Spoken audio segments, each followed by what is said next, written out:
Hello, David Creel, certified Ziegler coach, with my friend and fellow coach, Ryan. Ryan, how are you Hello, today? David. Great. Great to be with you up and early on a cold winter morning. Yeah, before this, Ryan had showed me that it was snowing around him. Not snowing, but had snowed recently. And in Houston yesterday, it was almost 80. It was a little over 80. So that's what happens. So thanks for joining me today. It's going to be fun. Yeah, you're welcome. Thank you. Appreciate it. Okay, so what would make this an extraordinary conversation today? Well, to give you a little follow-up, diving into the wheel of life has been very beneficial for me in our coaching experiences in the past and finding a place to focus on. And I've had a copy of the wheel of life form to the assessment to look at the different areas of my life and look at where to work on to kind of balance out that wheel so I'm not bumping down the road but running smoothly. And for about the last year, I've had in mind the intention to do another assessment and just keep working on areas that need working on. But instead of going through the assessment, it goes in my planner and I kick it down the road. And so the one I've got, I wrote on it on January 4th. I intended to go through it and fill it out, and I didn't. And so I crossed that out and wrote August 6th, and I intended to go through it and fill it out. Guess what? I didn't.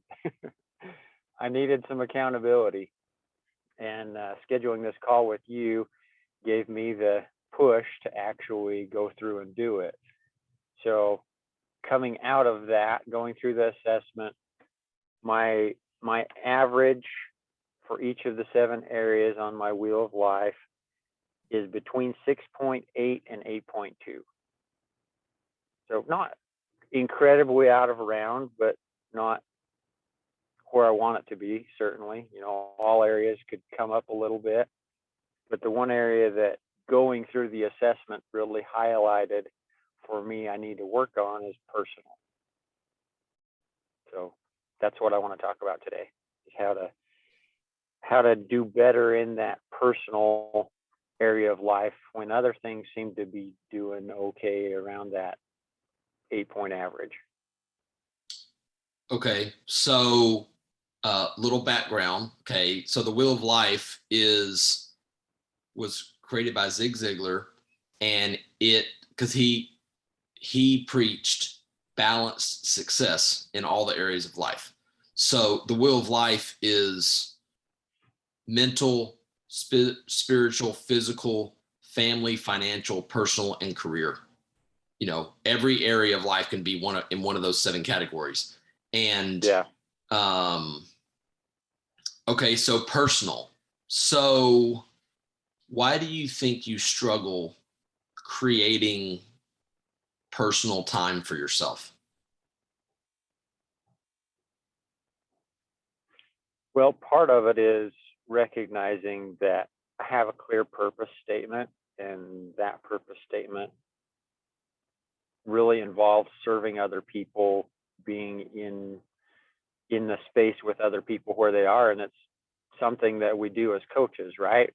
We stand in that space, walk the path with our clients, with our family, in our careers. And so having that service mindset, for me anyway, is it makes it a little difficult. In some ways, I feel selfish when I take time for myself. Why do you feel selfish?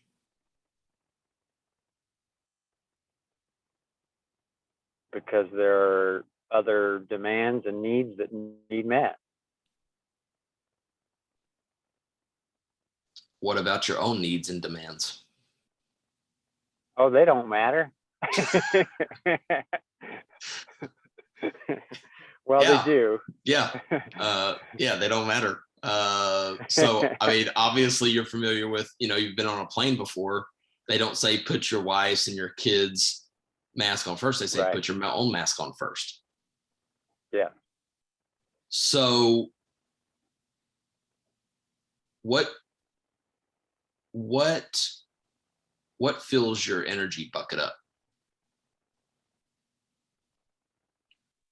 A few things, you know, personal things that I feel like might be considered selfish.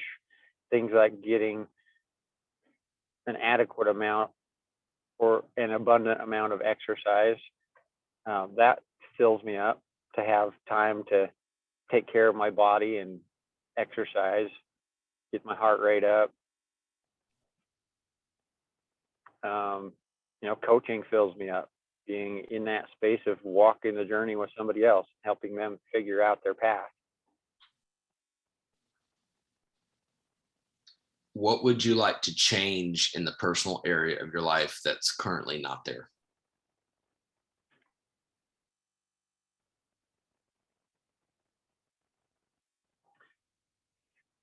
Well, the biggest area is looking at from an analytical standpoint. Um, Biggest deficiencies are community activity, quiet time, and recreation. So I mean, those seem like the natural best places to go to be able to make the biggest difference. What do you mean by community activities? Well, I have things that I do with the church and with my family. I have family that's in town, both my family and my wife's family. And there's some activity there, but not as much as I'd like there to be, where I get together with them and do things. But also on the broader community, local, city, county activities that are going on, this stuff going on in the community that I could help with or just be involved with and support what's going on. Would doing that allow you to get the personal time that you need, or would that be just adding more stuff to your plate? Well, largely it'd be adding more stuff to my plate. I mean, if I could do that stuff with family, serving in the community, being involved in stuff, then that would fill me up as well as allow that engagement.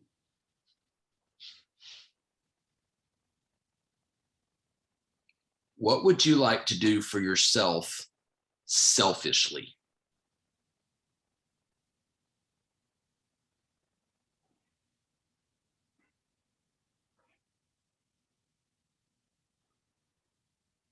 Wow, that's a good question. um,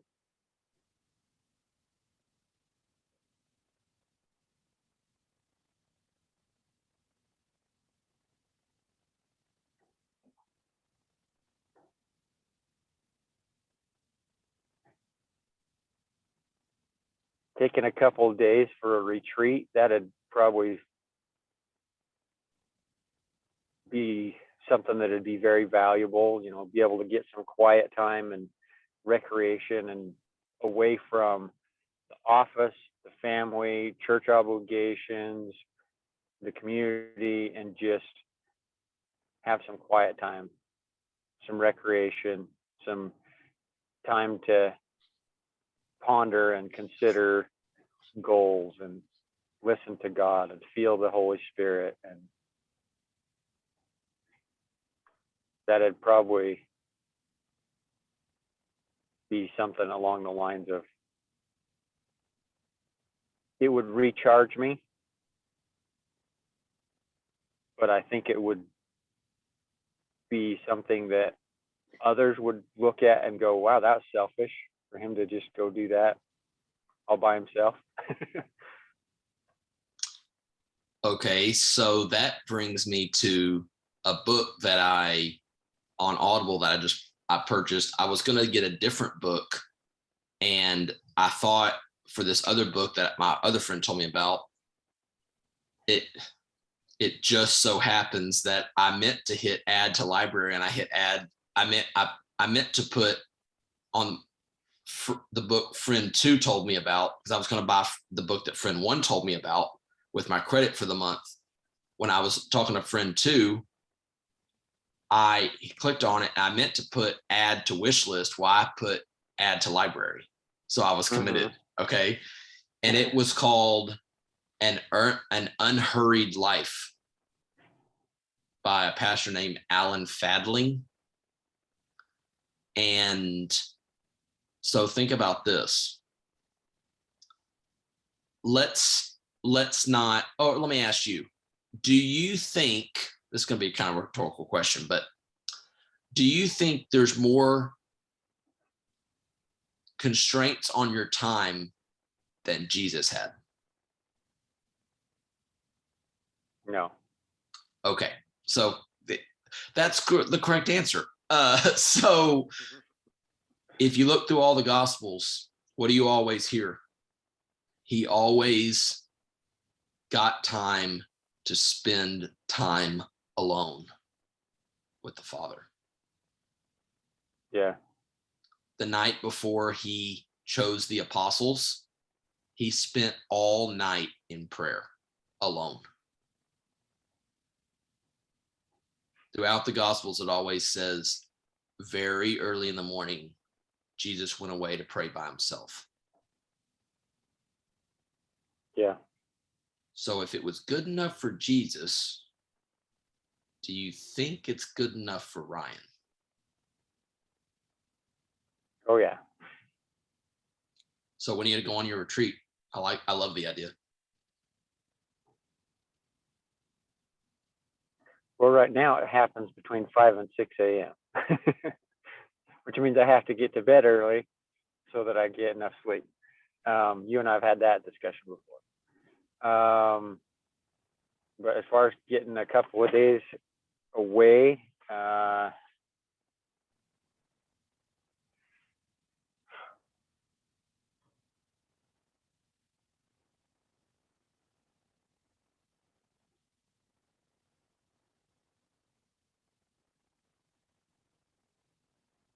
January seems like a good time to do that.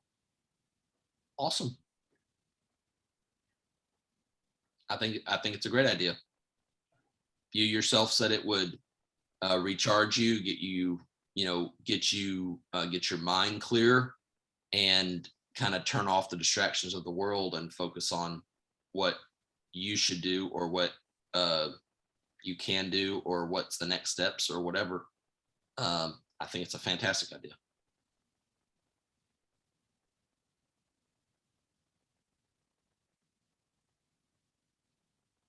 Okay. Time to talk with my wife about it and get it on the calendar, I guess. Well, I heard a guy, a fellow coach, tell a group of us one time, if it's not on paper, it's only a vapor. Mm-hmm. So talk to your wife, schedule it, put it on the calendar. It's on paper right there. Okay. All right. I like that. Place to start. So I think I'm good if you're good. Okay. Thank you. Appreciate it. Thanks for playing. Bye. See you later.